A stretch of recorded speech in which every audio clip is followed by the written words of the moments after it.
Immediately क्या कर दिया है, राइट बैक कर लिया है अकॉर्डिंग टू दिस। तो ठीक है, we should go according to that only. जो बुक कर रहे हैं, जो मॉड्यूल कर रहे हैं उस पर हम लेंगे, लेकिन जब आप एक्चुअल प्रैक्टिकल प्रॉब्लम करेंगे तब आप देखना आपको यही करने को मिलेगा। 2-4 किताबों में या एक आध आरटीपी में ऐसे किया हुआ है उन्होंने, माइनस डिवाइडेड बाय 2, क्योंकि हमारा तो अकाउंटिंग एस्टिमेट का पूरा फंडा ही ऐसा चलता है।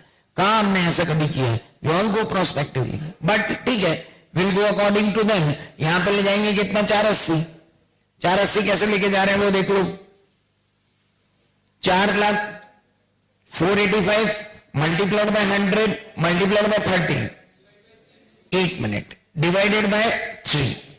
अब ऐसे देख लो, डिवाइडेड बाय 3 करने के बाद कितना आता है, 4,85,000।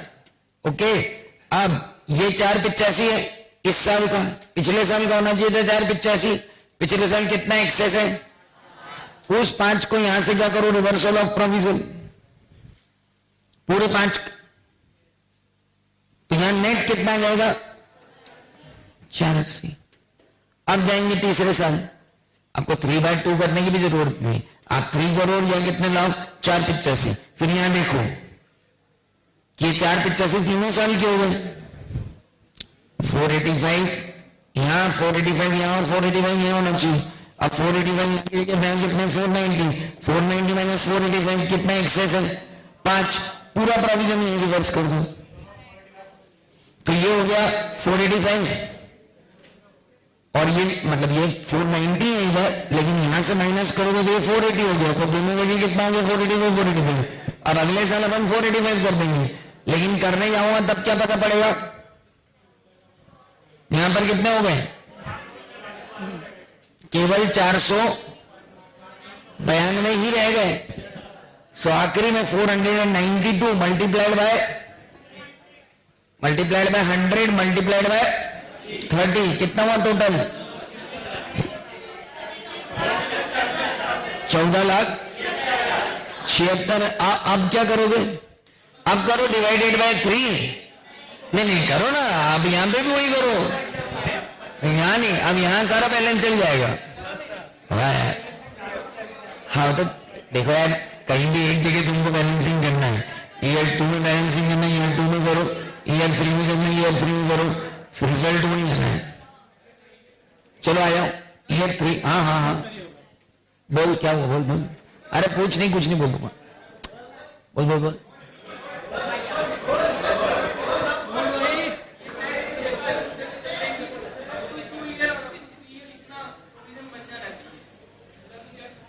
हर साल ही तो ये एज्यूम कर रहे हैं,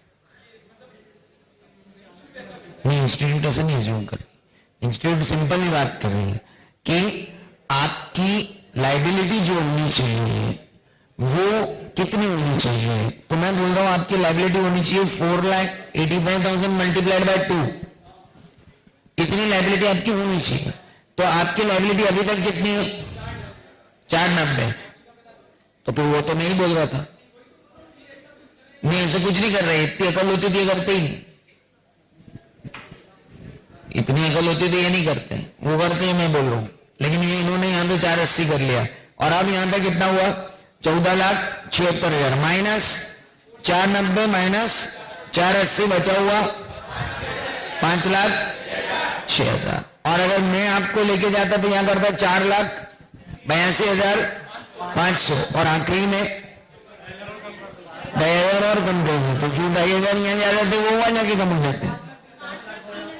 तो 5 लाख वहां दिखता, 5,06,000 में जगह आता वहां पे 5,03,500। आपका अल्टीमेट आंसर वही आना है। एस्टिमेट का रिवीजन करने का अपना तरीका है, आप आधे जाना है आधे जाओ, फाइनली जाना है फाइनली जाओ, पर मैं तो बेटर बोलूंगा कि आप वैसे ही जाओ जैसा वहां किया है। डिवाइडेड बाय 3 इंटू 2 भी करने की जरूरत नहीं है, आप तो डिवाइडेड बाय 3 करोगे तो यहाँ आ जाएगा, उसका जो यहाँ आया वो यहाँ के लिए भी है। अब यहाँ के लिए जो डिफरेंस है उसको यहाँ से रिवर्सल कर दो तो आपको आ गया। डिवाइडेड बाय 3/2 करने की क्या जरूरत है, वहां जाके कंफ्यूज हो जाए, 3/2 करना था कि 2/3, फिर वहां टॉस के बॉस बनू, को मतलब ही नहीं ना, वहां जाके दिमाग चलता और साला 3/2 था कि 2/3 था। तो ये 3/2 3/3 में पढ़ते ही क्यों चक्कर में, एस्टिमेट बनाना एस्टिमेट कर लो। तो आप बोलो सर। मैं जैसे बता रहा था, हाँ लेके जाते क्यों? तुम मेरे को टोटल बताओ, 4,80,000 का 4,90,000 पहले, उसके बाद मैंने बना दिया आपका 4,82,500, टोटल कितना बन गया? 9,72,500। एक मिनट, नहीं, आप जब रिवाइज कर रहे हो एस्टिमेट, तो मैं इस रिवर्सल को एक साल में नहीं लेके डेफर कर रहा हूं। तो आप जब एस्टिमेट निकालोगे तो मैं उसमें रिवर्सल ऑफ डेफरमेंट जो 2,500 है ना, वो भी तो आगे ले जा रहा हूं ना, अगले साल में रिवर्स करने के लिए। अगले साल का प्रोविजन फिर 2,500 से कम हो जाएगा, तो ओवरऑल तो वही जाएगा ना। एक मिनट, मेरा लॉजिक क्या है कि जब मैं लाइबिलिटी क्रिएट कर रहा हूं तो डेफर्ड बेसिस पे कर रहा हूं या नहीं कर रहा हूं? तो फिर रिवर्सल भी डेफर्ड बेसिस पे होना चाहिए, क्योंकि हम पूरे वेस्टिंग पीरियड को कंसीडर करते हैं, एक एक साल कंसीडर थोड़ी कर रहे हैं। अगले साल रिवर्स हो जाएगा ना, लाइबिलिटी नहीं रहेगा वो, प्रोविजन धीरे धीरे राइट ऑफ होता है, ओवर स्टेटेड लाइबिलिटी नहीं है वो। It will be next year जो आपका प्रोविजन आएगा वो 2,500 से कम आएगा। हाँ, वो 2,500 इसलिए ज्यादा दिखेगी क्योंकि आपने यहां पे 5,000 ज्यादा बना रखी थी।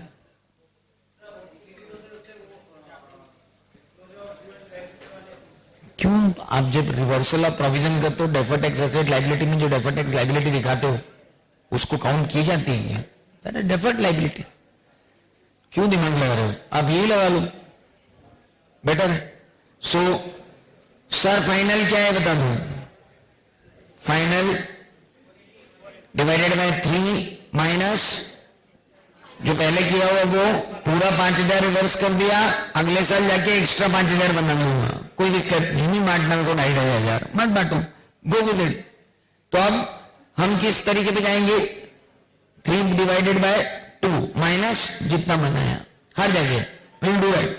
ये भी वही करेगा, वो भी वही करेगा, सब वही करेंगे, हम भी वही करेंगे। लेकिन आप कहीं अगर देखो कि ये डिवाइडेड बाय 2 कर दिया गया प्रोस्पेक्टिव इफेक्ट से, तो भी गलत नहीं है, आपको बाला की किताब में मिलेगा। यू विल गेट, SD बाला वाली किताब में आपको मिलेगा कि डिवाइडेड बाय 2 करते हैं वो। साउथ इंडियन ऑथर, आप पादु का प्रकाशन उठा के देखना, जमीन हम दो नहीं क्यों करेगा? नहीं, we are revising it over a vesting period. Vesting period पूरा है, खत्म थोड़ी हुआ, कोई दिखना नहीं। अभी वेस्टिंग पीरियड खत्म नहीं हुआ है, ये लाइबिलिटी फिर बढ़ सकती है, तो ये एस्टिमेट है। चलो आगे बढ़ो। व्हाट इफ, तो इंट्रिंसिक वैल्यू पे करते हैं, पहले ये कर दे। दूसरे साल 4,80,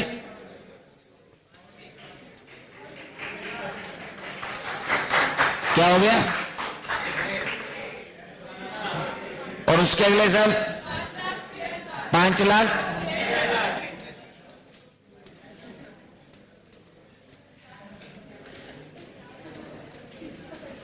और दूसरा ऑप्शन लो तो यहां पे 4,82,500, यहां पे 5,03,500।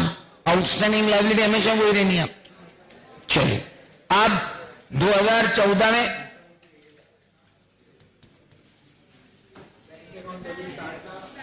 बैंक अकाउंट डेबिट 31/3/2014 को एंट्री होगी। Bank account debit 60 lakh, ESOP outstanding 14,76,000। किसी भी ऑप्शन से जाओ, it would be 14,76,000। Then to share capital 40,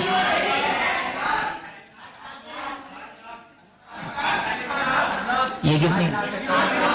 हाँ यार, 2 जलेबियां और लगा लो। देन 2 सिक्योरिटी प्रीमियम 26,40,000, चलो साहब। और 2 जनरल रिजर्व कितना? 36,000। पहली बार सही हुआ, इसके बाद वाला भी सही है। इंट्रिंसिक वैल्यू से कर लिया, जहां जहां यहां पे कितना लिखा हुआ है 30, उसकी जगह कितना देगा 24 और पूरा प्रॉब्लम सॉल्व हो जाएगा as it is. What if, पहले इसको इंट्रिंसिक पे भी कर डालो ना यार, 2 मिनट कर लिया, कर लेना होमवर्क इंट्रिंसिक। चलो अगला देखो, what if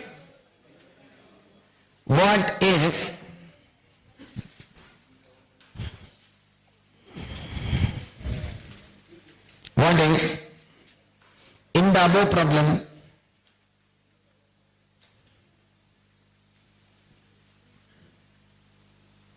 estimated annual rate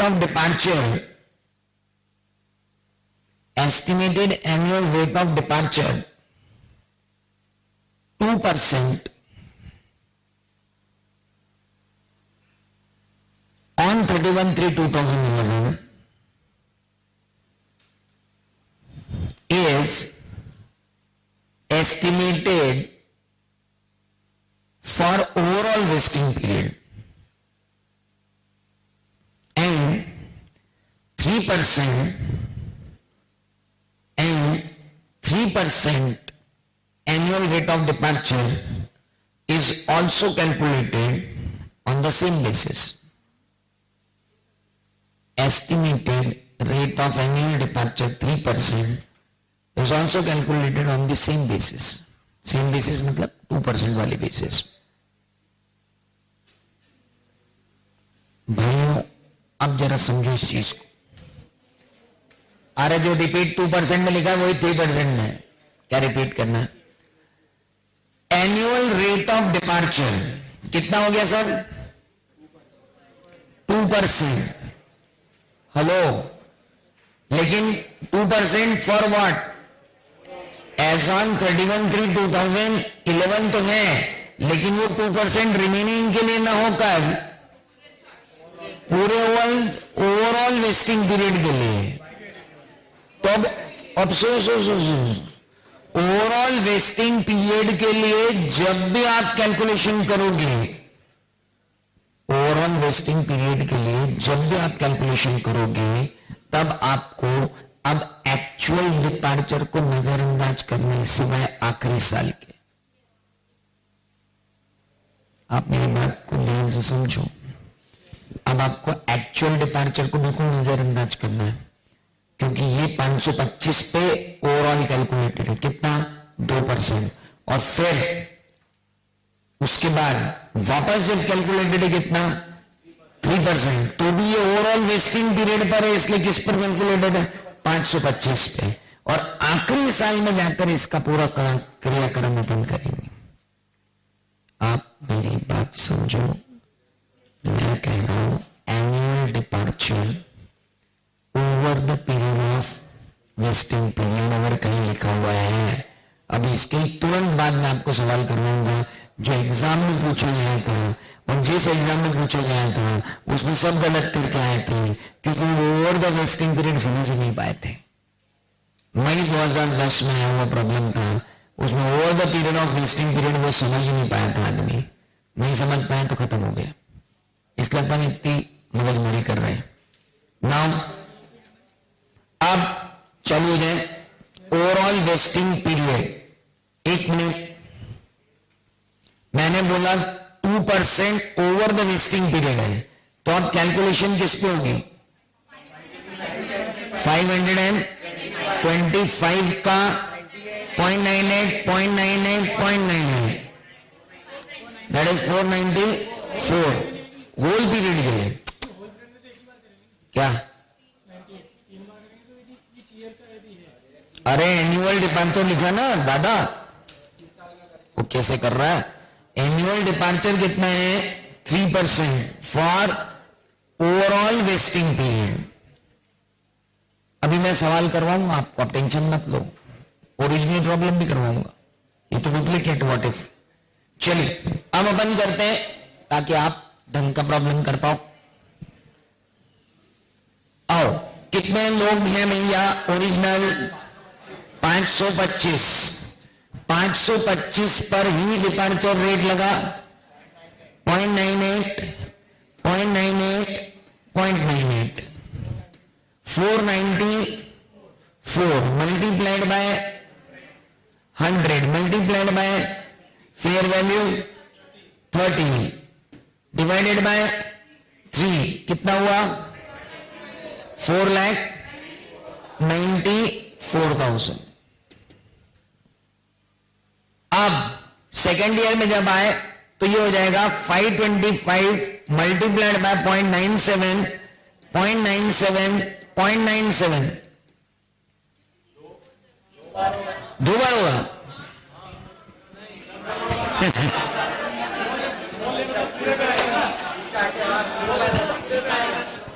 बाबू जरा ढंग से सोचो, 3 बार होगा कि 2 बार? 3 बार होगा यार। 525 ले लिया तुमने शुरू में ही, और annual departure rate over the period of time है तो 3 बार करना पड़ेगा, इसीलिए तो दुनिया उलट गई थी 2010 में। सो 0.97, 0.97, 0.97 ना, मैं तो पहले डिवाइड करूंगा 3 से ना, हम तो डिवाइड करेंगे 3 से। कितना आया? हाँ मतलब निकाल के ही डिवाइड कर देना 3 से, और multiplied by 100 multiplied by 30 divided by 3 4,79,000। पिछली बार किया था 494, 494 माइनस 479 कितना एक्सेस? उतना हम इस बार कम बनाएंगे। कितना बनाएंगे? 4,64,000। अब एक्चुअल एम्प्लॉय लेफ्ट कितने कर गए भाई साहब? 31/3 को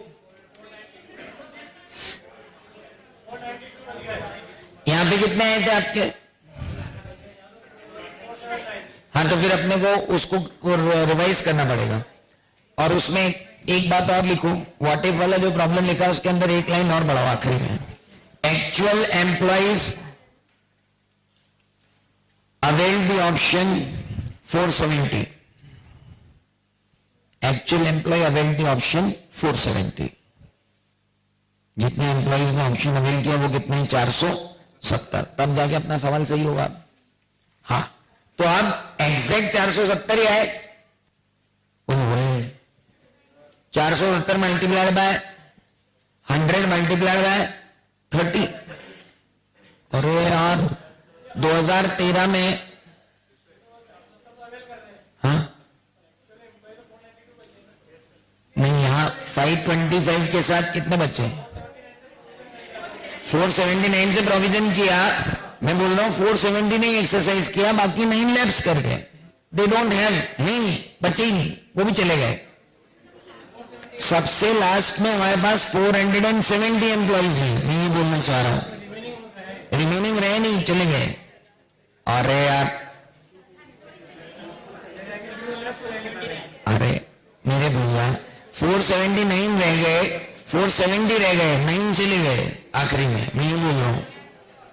अरे यार तुम मुझको ये बताओ, तुमने यहां पर 525 multiplied by 0.97 multiplied by 0.97 multiplied by 0.97 किया तो कितने आए थे? 470 नहीं, मैं कह रहा हूं 9 भी नहीं बचे, वो भी चले गए, सिर्फ 470 ही है। तो 470 इंटू 100 इंटू 30 माइनस अब तक बनाए हुए जितने भी हैं 494 और 464 बचा हुआ 4,52,000। मैंने कहा आखिरी में 470 एम्प्लॉय बचे हैं, तो अब मैं क्या करूं? मैं निकाल, आओ मैं निकालता हूं वापस। एक बार और बता दें, 525 multiplied by 0.97, multiplied by 0.97, multiplied by 0.97, multiplied by 100, multiplied by 30, divided by 3, कितना आया?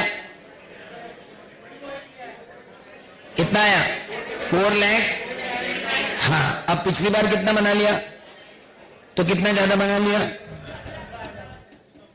ज्यादा बना लिया ना, तो उसको इधर एडजस्ट नहीं करना पड़ेगा। 15,000 ज्यादा बनाया,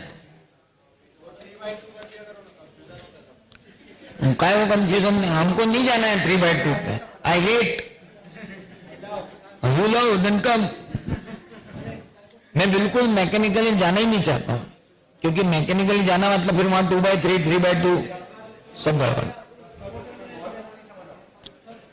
लॉजिकली तो जा रहे हैं। 464 को मैं लेके आऊंगा ना।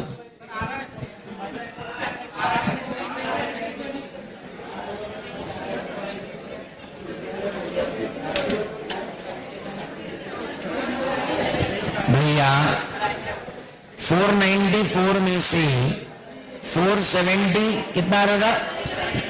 479 000। तो एक्स्ट्रा कितना था? तो मैं यहां से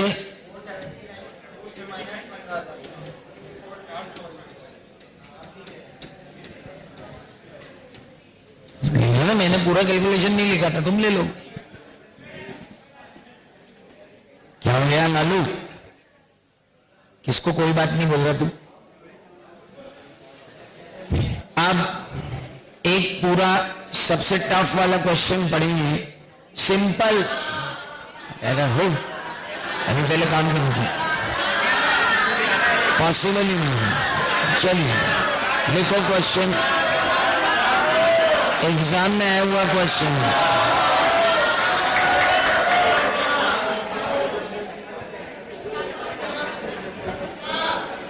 तुमको मालूम नहीं, मैं गाना जब गाना होगा तो ही गाऊंगा। चलो, सी लिमिटेड granted 500 option.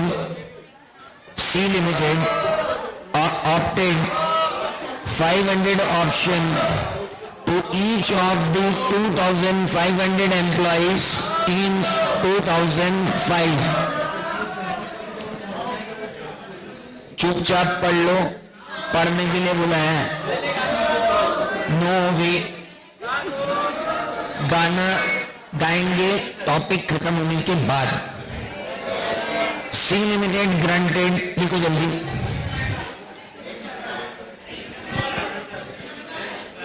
सी लिमिटेड नहीं, यही नहीं लिखना है आपको क्वेश्चन, वो उसने नहीं है, एग्जाम में आया था। सी लिमिटेड ग्रांटेड, बहुत टफ सवाल है, बहुत टफ तो नहीं बोलूंगा, फिर भी हाँ टफ है। C Limited granted 500 option. C Limited granted 500 option to each of its 2,500 employees. C Limited granted 500 option to each of its 2,500 employees in 2006 at an exercise price of 50.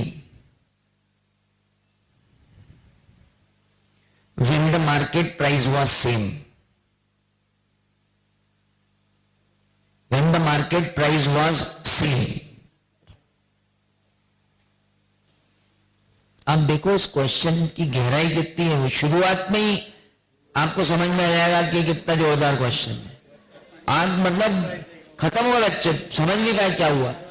Now C Limited granted 500 option to each of its 2,500 employees in 2006 at an exercise price of ₹50 when the market price was the same. Exercise price भी वही है, market price भी वही है। Good. The contractual life bracket में लिखना, vesting period plus exercise period। AC 12 बजे ही थी ना। Contractual life of the option granted is 6 year. contractual life of the option granted is 6 years and vesting period is 3 years. Contractual life 6 years, vesting period 3 years. तो definitely implied है कि तीन साल कौन सा पीरियड है? Exercise period. ऐसे मजे लेती है institute. Expected life is 5 years. Option 5 साल तक लॉन्ग लास्ट करेगा, उसके बाद एम्प्लॉय वैसे ही या तो चले जाएंगे एक्सरसाइज ही कर लेंगे. मतलब उनका ये मानना है कि 5 year की एक्सपेक्टेड लाइफ है. किसकी? ऑप्शन की. आप तो बस देखते जाओ, जब देने पे आते हैं ना सवाल तो फिर ऐसे देते हैं. The expected life is 5 year and expected annual forfeiture, expected annual forfeiture are estimated at 3%. ये नहीं बोला किस दिन, तो डेफिनेटली मानना पड़ेगा कि ग्रांट डेट के दिन ही है. इसमें लिखा है the expected life is 5 year and expected annual forfeiture are estimated at 3%. आप अभी लिख लो, expected annual forfeiture is estimated at 3%. उनकी मर्जी पड़ेगी तो वो लैब्स को फोरफीचर भी लिख के आपका सवाल गलत कर सकते हैं. अब गलत है तो मैं क्या करूं? जो बोलना है वो बोल दिया उन्होंने. The fair value per option is arrived at 15. Fair value per option arrived at 15. ये भी नहीं लिखा कि किस डेट पर option arrived at 15. Actual forfeiture in 2006, actual forfeiture in 2006 were 5%. कहना चाहता है कि लैप्स कितने हुए? 5%. पर वो लिख रहा है forfeiture in 2006 were 5%. How ever 5% लिख लिया. However, at the end of 2006, management of C Limited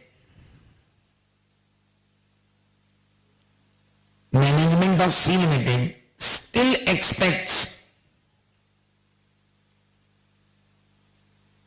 that the actual forfeiture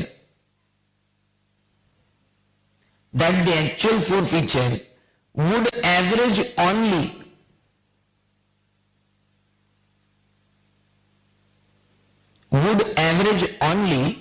3% over the entire vesting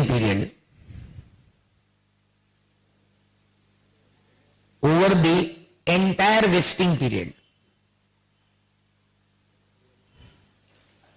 During 2007, management revises the estimate forfeiture rate. During 2007, management revises its estimated forfeiture rate to 10% per annum. To 10% per annum of 2,500 employees. Estimated forfeiture rate to 10% per annum of the 2,500 employees. वो तो मैं बोल रहा हूं ना आपको, उसने तो निपटाया था आपको. अब लिखो 10% per annum of the 2,500 employees. 1,900 employees have completed the 3-year vesting period. 1,900 employees have completed the 3-year vesting period.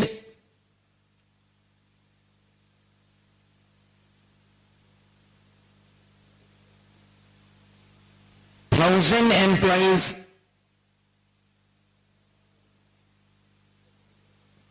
employees exercise their right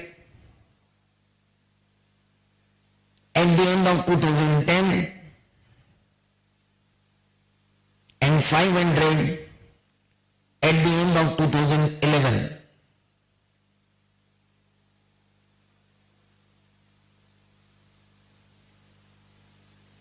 Right of remaining employee lapsed. जिसको forfeiture लिखना था उसको lapsed, जिसको lapsed लिखना था उसको forfeiture. And right of the remaining employee expired at the end of 2011. Face value per share is 10%, 10 rupees. Face value per share is 10 rupees. Show necessary journal entries with suitable narration. Show necessary journal entries with suitable narration, 12 marks.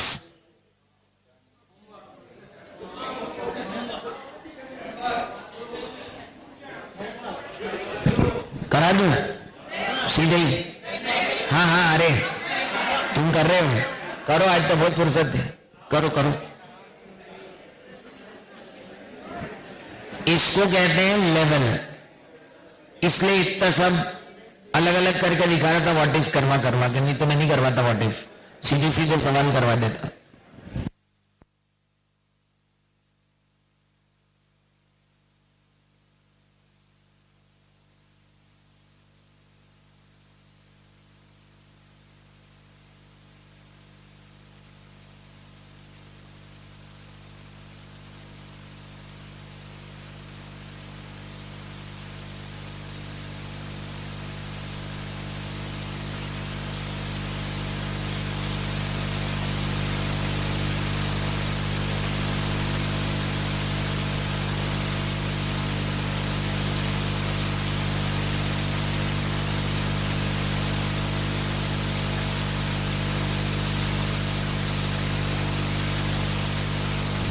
जो भी है बस यही है सवाल, इसी में सब करना है।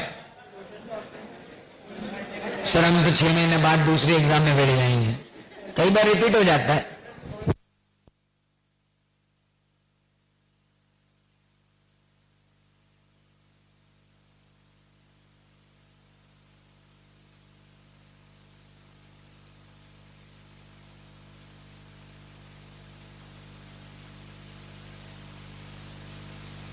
बाबू 15 रुपए फेयर वैल्यू दी तो है, मजे क्यों ले रहा है यार?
एक रेट उसमें रिडंडेंट है, एक परसेंटेज रेट कोई सा एक है जो रिडंडेंट है, उसका कोई काम नहीं। एक रेट जो है वो रिडंडेंट रेट है, उसका कोई काम नहीं, फोकट घुमाने के लिए दिया है। एक्चुअल 5% जो फोर फीचर हुआ है उसको मतलब ही नहीं, एक्चुअल से क्या मतलब जब तुम एनुअलाइज रेट दे रहे हो हमको तो।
भी लोगों को करना है, इससे भी टिपिकल प्रॉब्लम आ सकता है।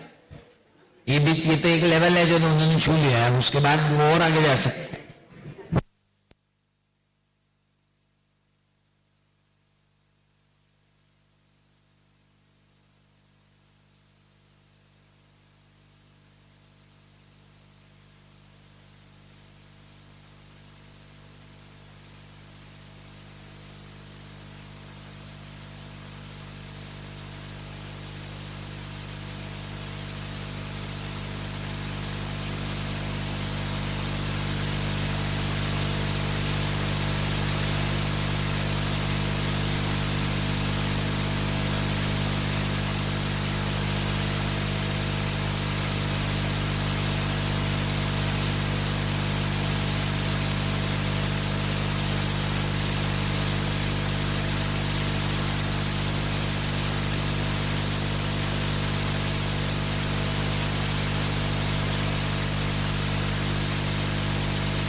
बहुत टाइम है अपने पास।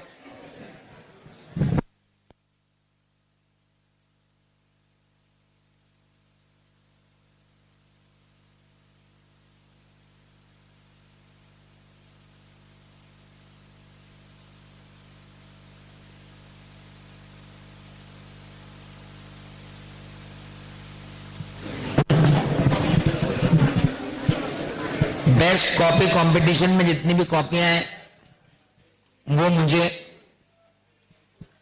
कल तक मिल जाए, नहीं कल तक नहीं, सैटरडे तक मिल जाए, क्योंकि संडे को जो अपन लोग पार्टी वार्टी कर रहे हैं मुझे नहीं मालूम, तो नाटा सर कुछ करने वाले हैं आप लोगों के फेयर वाले, तो कंपटीशन जो बेस्ट कॉपी का था वो भी, और टेस्ट के अंदर जो मैंने टेस्ट लिए थे अब तक उनका भी, टोटल कितने टेस्ट हुए उनका भी, दोनों का कंबाइंड प्राइस मिला करके मैं उस पार्टी में सर के हाथ से दिलवाऊंगा। तो जिन लोगों ने फेयर कॉपी, अरे हमने तो रफ नहीं बनाई, आप कहाँ फेयर, जिन लोगों ने फेयर कॉपीज बनाई है, काफी में बहुत ही अच्छी फेयर कॉपियां बनाई है कुछ लोगों ने, तो वो मुझे सैटरडे तक ला करके दे दें।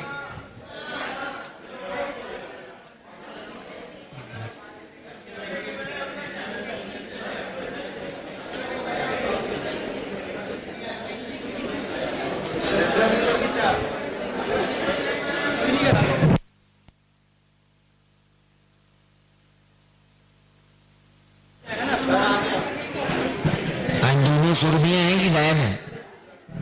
एक सुरभि तैयार है, दूसरी गायब है।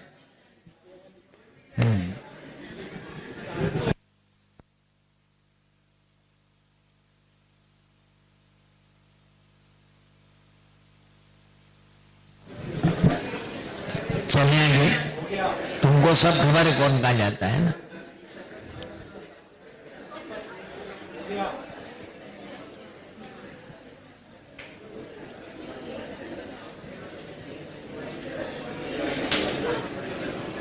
हो गया, आगे बढ़े, चलिए देखते हैं क्या हुआ। सर वेस्टिंग पीरियड बताया जाए। 3 साल, कब से शुरू हो रहा है? 2006 से 2008 की 9,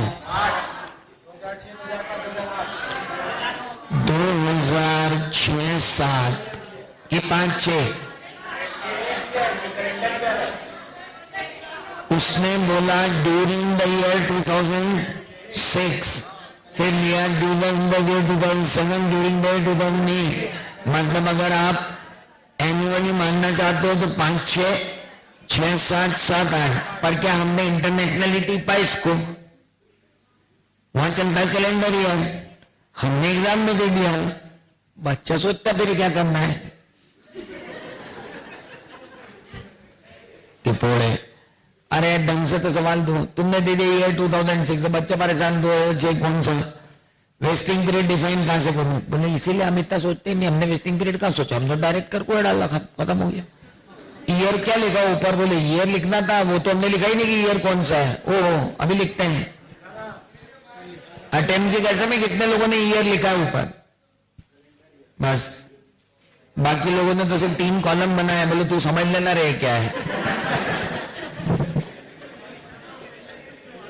सो इसको ले लेते हैं 2006, 2007, 2008। ओके, 3 साल का वेस्टिंग पीरियड है। अब रुको, एम्प्लॉय कितने रहे? 2500 मल्टीप्लाई बाय 0.97, 0.97, 0.97 मल्टी कितने हुए टोटल? 2282 मल्टीप्लाइड बाय पर option 500 multiplied by 15, total 1 crore. क्या कर रहा है?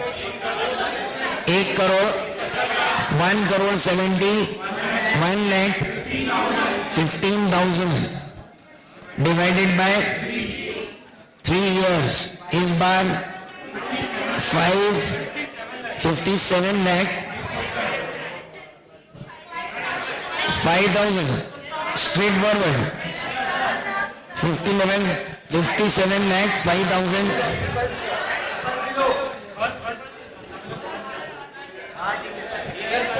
good year 1 अब ईयर 2 में जब उसने एनुअलाइज रेट दे दिया और तीनों सालों का वेस्टिंग पीरियड कर दिया और उसने सब कैलकुलेशन 2500 पे ही किए, बेचारा चिल्ला चिल्ला के 2 बार बोला भी कि 2500 पे ही है भैया, तो 2500 मल्टीप्लाइड बाय 0.90 अब तो 3 बार करना ना sir, 1823 multiplied by 500 multiplied by 15 1 crore 1,36,72,500 good divided by 3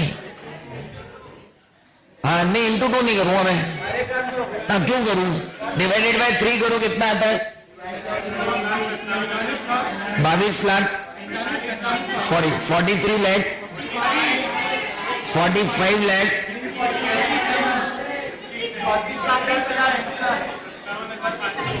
मजे मत लो रे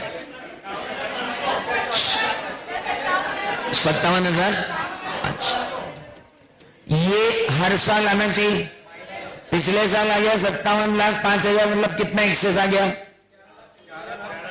तो 11,47,500 ज्यादा आ गया, यानी नेट कितना आना चाहिए 34,10,000।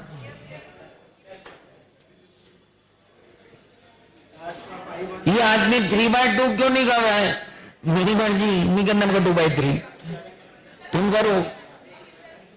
अब इधर लिखो, अच्छा जी लंच के बाद तुम उधर बैठ गया, चलिए ना आखिरी में बचे 1900 multiplied by 100% multiplied by 500 15 1 crore 42 lakh 50,000 अब तक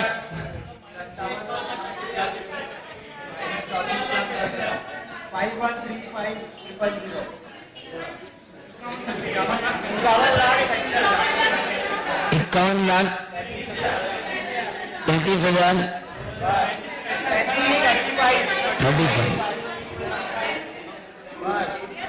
आके झूम ले, यहाँ झूम नहीं होगा, 31,35,000 हो गया good.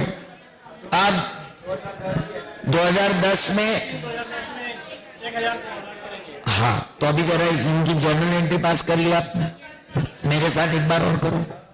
Employ compensation to employee stock option outstanding पहले साल में 57,05,000, दूसरे साल में वहीं से आ जाएगा 34,10,000, तीसरे साल में 51,35,000। अब देखो यहाँ पे शॉर्ट प्रोविजनिंग हो गया था, हेलो यहाँ शॉर्ट प्रोविजनिंग हो गया था तो सीधे P&L में गया, अब शॉर्ट बना था तो बना था, क्या करें,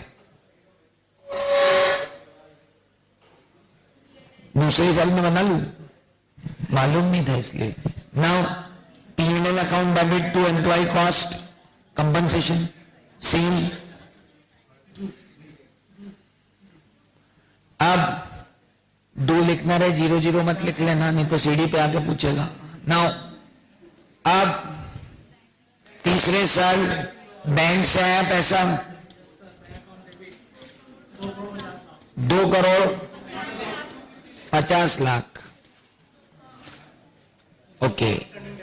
ESOP आउटस्टैंडिंग पूरा ही डेबिट करना पड़ेगा, वो तो जितना खड़ा है सिर्फ 75 लाख। ओके, क्योंकि 2 साल में खत्म हो रहा है ना वो, अब 2010 में भी जा रहा है, 2011 में भी जा रहा है, इसलिए पूरा मत उठा देना उसको। गुड। और जनरल रिजर्व की एंट्री 2010 में नहीं जाएगी, 2011 में आएगी। Good. To equity share capital, ये सब आगे वाले बोलते जा रहे हैं, ये आदमी लिखता जा रहा है, हम क्या फालतू आए हैं? You are right. To security premium 25 lakh, sorry 32 lakh.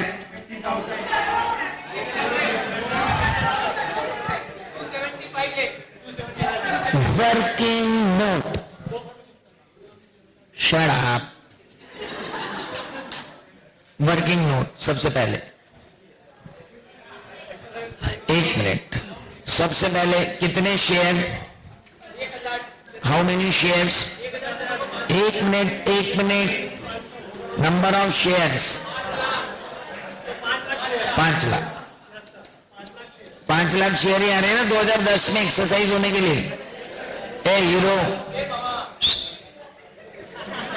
Total कितने आ रहे हैं शेयर्स एक्सरसाइज होने के लिए? 5 लाख 2010 में।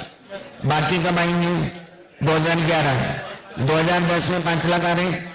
अच्छा, 5 लाख रुपए पे एक्सरसाइज प्राइस के रूप में कितना आया? 50 रुपए एक्सरसाइज प्राइस। तो वैल्यू कितनी रिसीव हुई? 2 crore 50 lakh. Good. Service cost, service cost रुको, अब तक आउटस्टैंडिंग टोटल बना चुके अपन?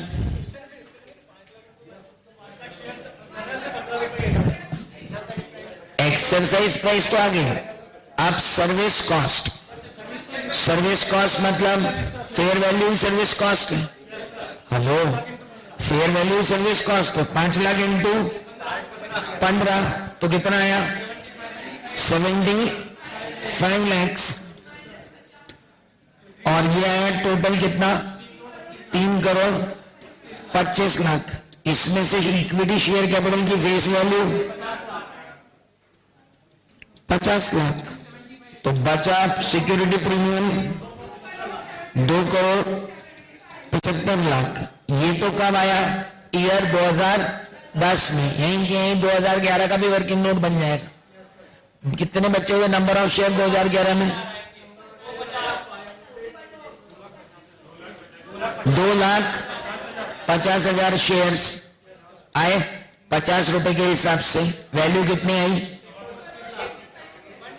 1 करोड़ 25 लाख। और 2,50,000 मल्टीप्लाई बाय 15 रुपए की फेयर वैल्यू 37,50,000। तो टोटल वैल्यू रिसीव्ड 1 करोड़ 62,50,000, जबकि फेस वैल्यू 25 लाख। तो प्रीमियम 1 करोड़ 37,50,000। और बाकी जनरल रिजर्व में कितना ले जाओगे बंधु? जनरल रिजर्व में जाएगा 20 लाख 30 लाख। गुड। तो 30 लाख तुम लेके जाओगे जनरल रिजर्व में। बहुत बढ़िया, शानदार, हो गया प्रॉब्लम। जनरल एंट्री करने तो 1 मिनट। सिक्योरिटी प्रीमियम में कितना गया? 275 लैक्स। और यहां जनरल रिजर्व में कुछ जाएगा क्या? इस जगह कुछ नहीं जाएगा। अगले साल यही एंट्रीज होंगी तो बैंक से आएगा 1 करोड़ 25 लाख और 67 लाख 50,000 ना, 37 की 67। हाँ, फिर 25 लाख और बाकी अपन ने निकाल के रखा 1 करोड़ 37,50,000 और 2 जनरल रिजर्व कितना? 30। 12 नंबर मिलते इतनी मेहनत करने की। फाइनल एग्जाम में सीए बनने के 1 कदम पीछे। खत्म। रेट में इसलिए करवा रहा था, इतनी देर से जो आपको रोने रो रहा था ना कि वो 3 साल पे है, 3 साल पे है, इसलिए 3 साल पे। बाकी तो अब ईएसओपी के अंदर जो प्रॉब्लम है वो सब कंडीशनल वेस्टिंग, ग्रेडेड वेस्टिंग, जो प्रॉब्लम अब अपन करने जा रहे हैं उनमें ये कॉम्प्लिकेशन कुछ भी नहीं है, सीधे सीधे सवाल है। कॉम्प्लिकेटेड ये था जिसके अंदर फंडामेंटली समझना था कि कौन सी चीज छोड़ना थी और कौन सी चीज रखना थी। और ये डिफरेंट इसलिए क्योंकि इसमें एनुअलाइज रेट दिए हुए हैं और वो ओवर द वेस्टिंग पीरियड दिए हुए हैं। ये बाकी सारे सवालों से डिफरेंट है। बाकी सवाल तो सब इजी है, अब तो कुछ भी नहीं बचा उसमें। नाउ अब आएंगे हम कंडीशनल वेस्टिंग पर। We are now at conditional vesting. पहले आप ये टिप टाप लो, उसके बाद बात करते हैं।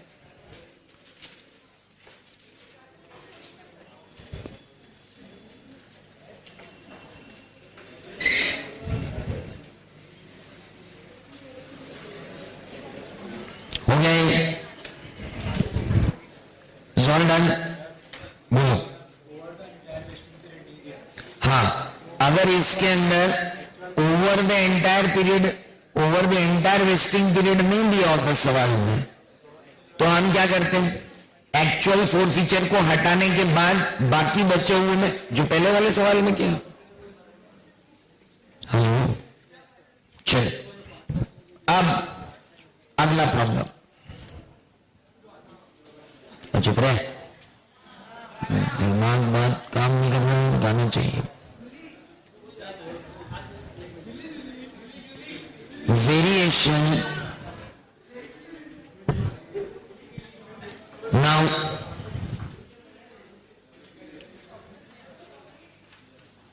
थोड़ा सा कॉम्प्लिकेशन।